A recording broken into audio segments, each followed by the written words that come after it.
meus irmãos e minhas irmãs. Nesta segunda meditação, propriamente dita, eu gostaria de aprofundar certos aspectos do revestimento de Jesus. Não pretendo ser exaustivo. Deixo este trabalho para a reflexão pessoal de cada um após a meditação. Quem quiser revestir-se de Jesus Cristo tem que fazer suas as escolhas de Jesus. Jesus foi conhecido nitidamente por algumas escolhas. Em primeiro lugar, nunca escolheu o partido dos ricos, o partido dos dominadores, o partido daqueles que têm poder, o Filho do Homem, Deus encarnado neste mundo, escolheu o caminho da humildade, o caminho da pobreza. É bom tratarmos disto agora. Jesus nunca foi o maior pobre da humanidade. Talvez São Francisco de Assis tenha sido mais radical que Jesus. Se nós pudéssemos anacronicamente classificar Jesus, nós diríamos que ele viveu no século I, num vilarejo sem importância e mal afamado da Baixa Galileia, Nazaré, uma vida que hoje nós chamaríamos de classe média baixa, classe média C ou D. Tem o necessário, mas apenas o necessário para sobreviver. E por isto mesmo, a vida do arquétipo da humanidade e do universo foi uma vida absolutamente desconhecida. É por isto que os evangelhos não começaram com a vida oculta de Jesus. Nada havia para ser dito. A vida de Jesus se assemelhava à vida de qualquer pequeno operário que labutava com o suor do seu rosto, fazendo instrumentos agrícolas ou que serviam para a agricultura, como machados, como arados, como enxadas, e vez por outra talhava a pedra ou a madeira também. Conheceu de perto a vida de um pobre remediado. Pagou os impostos devidos ao tetrarca Herodes Antipas da Galileia, aquele que o iria receber na paixão. Pagou os impostos como judeu do Templo de Jerusalém, pagou os impostos ao imperador romano César, a quem jamais conheceu e de quem jamais foi conhecido.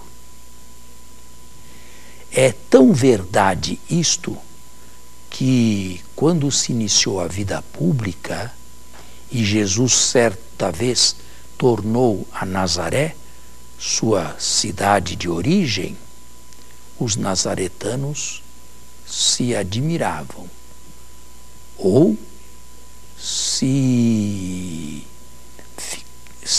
surpreendiam. Por quê? Porque este homem era tão igual a nós. Este homem não fazia outra coisa do que fazemos todos nós. Conhecemos tão bem a sua família aqui no meio de nós, e agora se aproxima de nós como um profeta enviado por Deus. Mas Deus envia profetas assim, desta maneira, não são, como João Batista, homens distantes, homens severos, homens anacoretas, homens mais para serem admirados do que para serem imitados. Se escandalizaram com o estilo de vida de Jesus e com o fato de Jesus ter sido, antes de profeta de Deus, um simples camponês, que nunca, de resto, saiu da Galileia ou fez longas viagens, como mais tarde faria Paulo. Escolheu o verbo de Deus, a vida humilde, e assim se tornou semelhante a nós nesta vida humilde. Existe um ponto em que os poderosos não podem se aproximar de Jesus, e é exatamente este. Há um choque horrível entre a pobreza escolhida pelo Filho de Deus e Criador do universo, e o luxo, a arrogância, o poder, o dinheiro que algumas pessoas ostentam.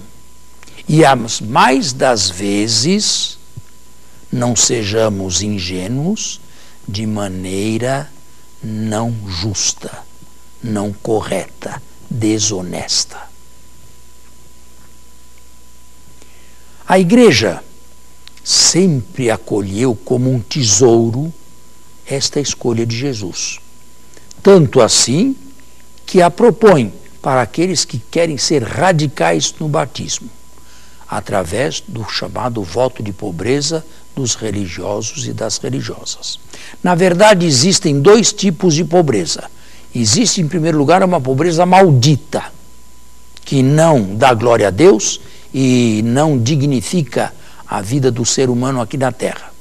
É a pobreza extrema dos moradores de rua, daqueles que não têm casa, não têm colchão para dormir, não têm comida para comer, não têm lugar para fazerem suas necessidades primárias.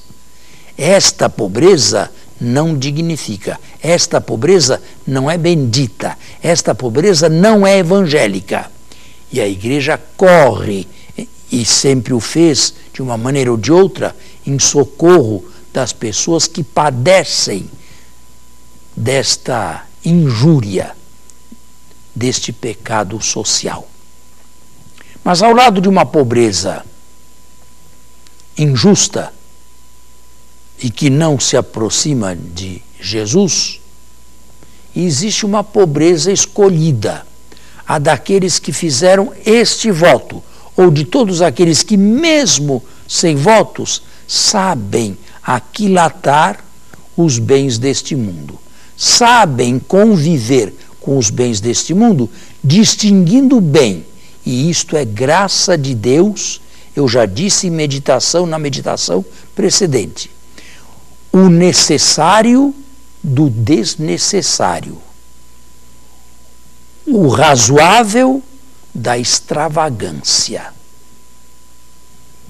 Não é proibido pela lei de Deus procurar avançar na profissão e receber um salário melhor, mas não vem de Deus nenhum desejo de ser rico neste mundo, nenhum desejo de ser capitalista, arrogante neste mundo, nenhum desejo de ser um altíssimo fazendeiro, dono de milhares e milhares de cabeças de gado e de terras, muitas vezes infrutíferas, apenas para alimentar a sua vaidade e a sua sede de poder. Estas pessoas vivem bem, vivem muito bem neste mundo. Infelizmente, não fizeram a melhor escolha. Diante de Deus, são pessoas pobres, são pessoas paupérrimas, são pessoas que não souberam, de certa maneira, edificar a vida, não souberam edificar a própria existência e hierarquizá-la de tal modo que este luxo excessivo não entorpecesse o coração e não se tornasse um escândalo para outros irmãos. Jesus fez a escolha da pobreza.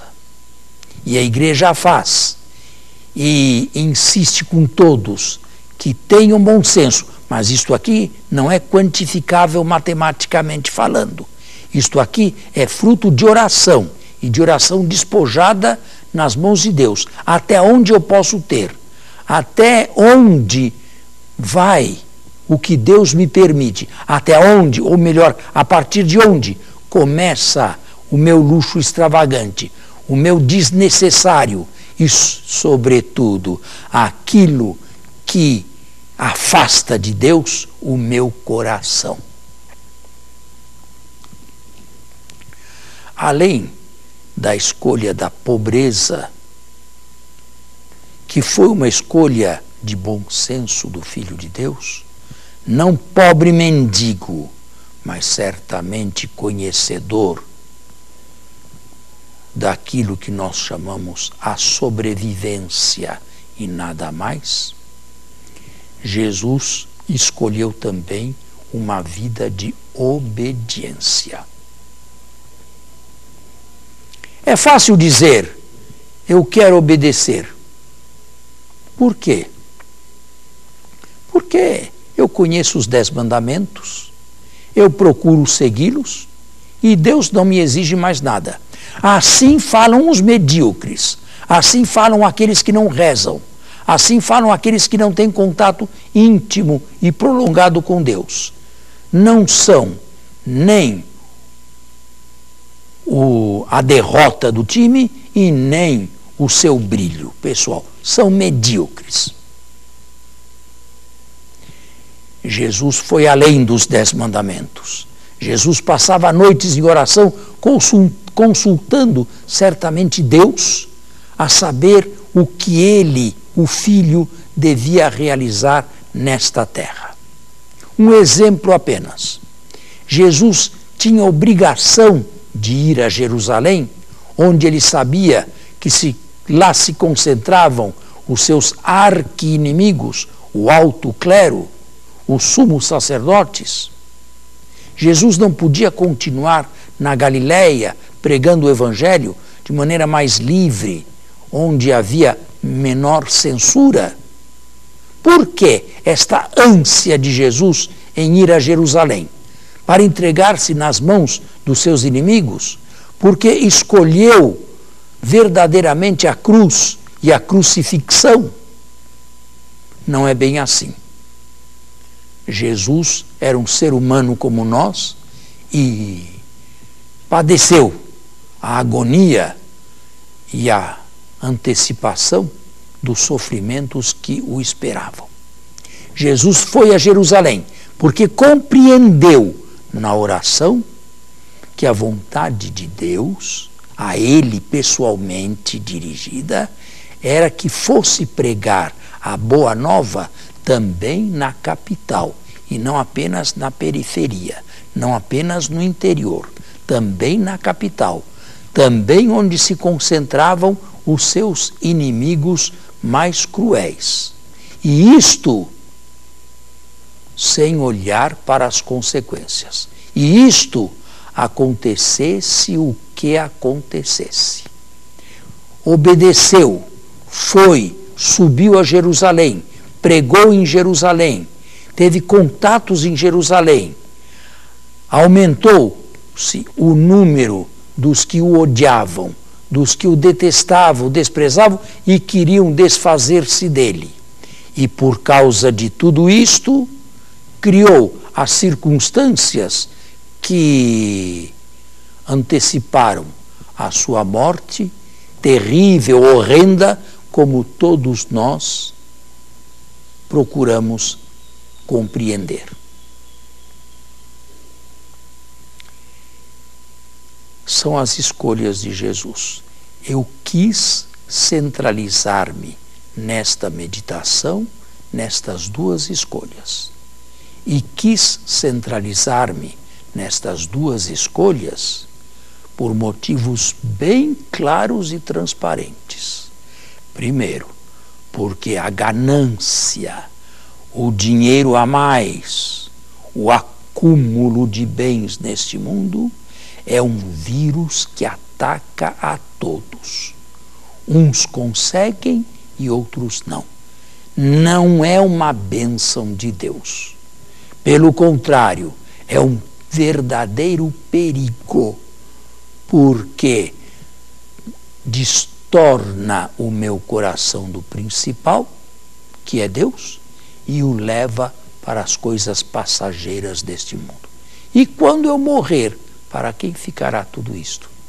Para quem não fez nada para recebê-lo? Para quem não fez jus ao mérito? Estes são os verdadeiros pobres. Estes são aqueles que merecem as nossas orações. Os nossos ladrões. Aqueles que surripiaram e surripiam o dinheiro público, porque são pobres, paupérrimos diante de Deus e ameaçam ser afastados definitivamente de Deus, absolvidos aqui na terra por meio de tantos advogados de renome e por meio de certos juízes também, correm o verdadeiro risco da última e mais severa das condenações, onde não existe advogado de defesa alguma. Existe apenas os acusadores, aqueles que lhes lembrarão, naquele momento decisivo, o mal que fizeram a si mesmos e o bem que deixaram de fazer a outros. Estes são os verdadeiros pobres, falando com propriedade, mas falando com ironia também. Estas são as pessoas não imitáveis. Estas são as pessoas que não se deve imitar, se não quisermos correr o mesmo risco e atrair para nós o mesmo castigo que advirá. Estes são aqueles que darão contas a Deus, severas, severíssimas, porque tiveram neste mundo tudo para se aproximarem de Deus, mas se afastaram. E se afastaram exatamente por causa da extravagância e do alto luxo de suas riquezas materiais e de um dinheiro que apodrece em seus bolsos. E se estas palavras minhas possam parecer radicais elas também, aconselho cada um a ler, depois desta meditação, a Epístola de São Tiago, sobretudo aqueles capítulos que falam desses ricos e do dinheiro que se apodrece em seus próprios bolsos. A pobreza, bem explicada, é uma graça de Deus e não nos afasta nem nos distrai de Deus. A obediência bem entendida é fruto de uma oração constante, onde se procura fazer não a própria vontade, mas a vontade de Deus a nosso respeito. Eu escolhi para esta meditação duas escolhas que fez Jesus e dei exemplos das duas. E gostaria, no final desta meditação, que estas duas escolhas fossem bem entendidas e fossem mais bem assimiladas por cada um de nós. Porque não queremos ser acusados e condenados como ouvintes da palavra que não penetrou nos nossos corações. É uma graça de Deus fazer esta escolha que fez Jesus. Mas não pensem os retirantes que esta foi uma graça dada a pouquíssimos e apenas no passado. ela é dada a muitos jovens que possuem talentos para este mundo e que preferiram usar os talentos para o mundo de Deus. Sem nenhuma necessidade, sem nenhuma pressão, buscaram a vontade de Deus. E a buscaram com sensatez e sem intimidação. E corajosamente, arriscando a própria conduta na sociedade opulenta em que vivemos. Buscaram também a pobreza, imitando Jesus Cristo, pobre do nascimento até a morte de cruz. Vejam todos os caminhos de Deus e assim compreendam o estilo de Deus. Os caminhos de Deus são caminhos diametralmente opostos à nossa visão. São caminhos diametralmente opostos às nossas tendências. Sim, nós tendemos para cá e Deus nos diz que aquilo para que tendemos é execrável aos seus olhos. E nos mostra um caminho oposto a nós, pouco apetitoso a cada um de nós, mas que é o caminho de suas escolhas. Aponta-nos uma porta larga, pela qual passam muitos, mas que não conduz à vida, e aponta também uma porta estreita, por onde entrou Jesus, por onde entraram os discípulos de Jesus e por onde entram os verdadeiros cristãos de todos os tempos e de todas as condições sociais. Uma porta estreita nos seus inícios, mas que se alarga, ou pelo menos permite a largueza do coração à medida em que por ela se transita. E nós, que queremos nos assemelhar a Jesus, fazemos nós também as mesmas escolhas de Jesus, ou pelo menos somos mais semelhantes, ou queremos ser mais semelhantes a Cristo nestas duas escolhas preliminares e mais vistosas? Ou queremos continuar a viver o que já vivíamos? Não sei para quem estou falando. Não sei se estou falando para alguma pessoa rica, poderosa e cheias de bens neste mundo. Mas, ainda que estas pessoas estejam tão ocupadas nos seus afazeres, que não têm tempo sequer de um retiro espiritual e de meia hora dedicada a Deus, eu falo a todos indiscriminadamente. Porque, ainda que não sejamos do número deles, as tendências do nosso coração podem estar naquela direção.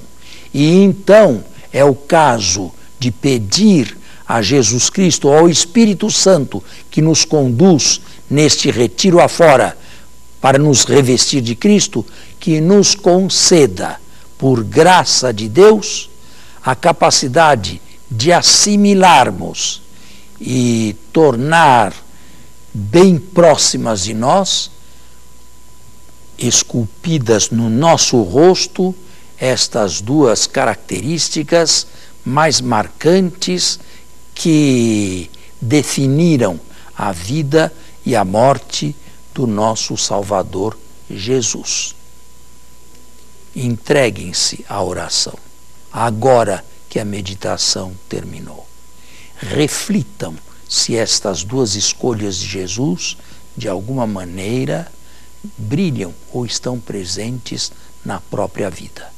Comecem se perguntando: qual é o meu maior tesouro e qual é a minha maior preocupação? A minha saúde? O meu salário?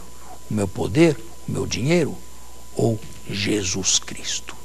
E assim verificamos se estamos ou não nos revestindo de Cristo.